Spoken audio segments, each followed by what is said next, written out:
Well, special elections are underway across the country to replace House members who have joined the Trump administration. Republican Ron Estes narrowly won the seat in Kansas this week that now CIA Director Mike Pompeo left empty. Now the focus is on Montana. That's where Donald Trump Jr. will be campaigning for the GOP House candidate. The race is striking a chord with Montanans, where a millionaire Republican is battling a banjo-playing Democrat. I traveled to the city of Bozeman and spoke to both candidates ahead of the special election in May. Trucking through the stunning Montana landscape is a banjo-playing poet. But he don't know where he's going. Now the state's Democratic candidate for Congress.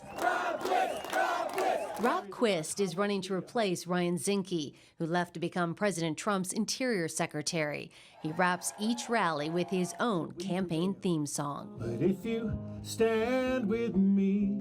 New to the political circuit, but not the landscape, the 69-year-old banjo player rose to fame in the Mission Mountain Wood Band in the 1970s. He never leaves home without his Stetson. I've really tried to be a representative of Montana all my life through my music and my poetry, and this is just another step, well, more like a giant leap. A leap into politics that has him crisscrossing the state. The excitement for this race is palpable. I haven't seen this much energy behind an election in forever, really. Montana only has one congressional seat. Voters here haven't elected a Democrat to fill it in more than 2 decades.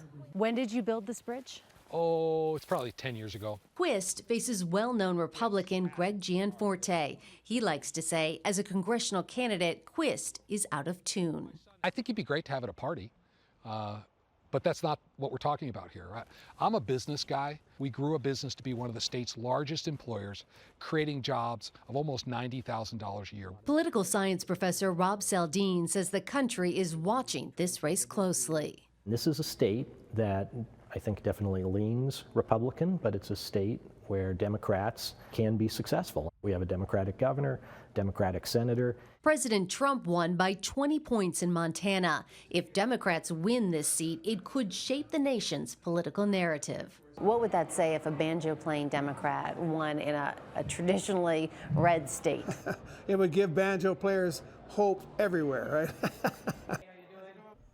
Vlad, this was such a fascinating race to cover because you've got 2 candidates, both with name recognition, but for such different reasons. Right. You've got the Democratic banjo player who has canvassed the state. He's drawing crowds. He's energizing the progressive movement.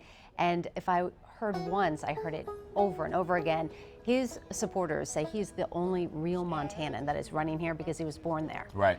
On the flip side, you've got the Republican, Greg Gianforte, who chose to live in Montana. He moved there more than 20 years ago, raised his 4 kids there. The only meat he eats is meat that he has hunted. Right. But he built that bridge we saw. He built that this bridge we're looking at right now. He's an engineer by trade, an amazing feat. However, people like to look at him as a wealthy transplant from out of state, and that's a really hard label to shake in Montana. Should be interesting. I mean, you spent a lot of time in the state. You went to college there. We were just talking about the president's evolving positions. How are people, this is a state that he carried, how are people feeling about that? So he carried it by more than 20 points, but on that same day, they elected a Democratic governor. Now, during that gubernatorial race that Gianforte ran for governor, he distanced himself at that time from the president to be. Now he's aligning himself with him. So it'll be interesting because Quist is trying to, ride this wave of the progressive movement, the Women's March and everything to pick up this extra seat. Quist likes to call Montana a purple state because you have a Democratic governor and a senator, but it's been more than 2 decades. But they're also fundraising about even. Gianforte has raised more than $1.6 million, and Quist just told us, just emailed me, $1.3 million. Wow, and we'll have to see what Don Jr. brings to the mix when he campaigns there on behalf of the President of the United States. That's a great story, Meg. Thank you. Thanks, Vlad.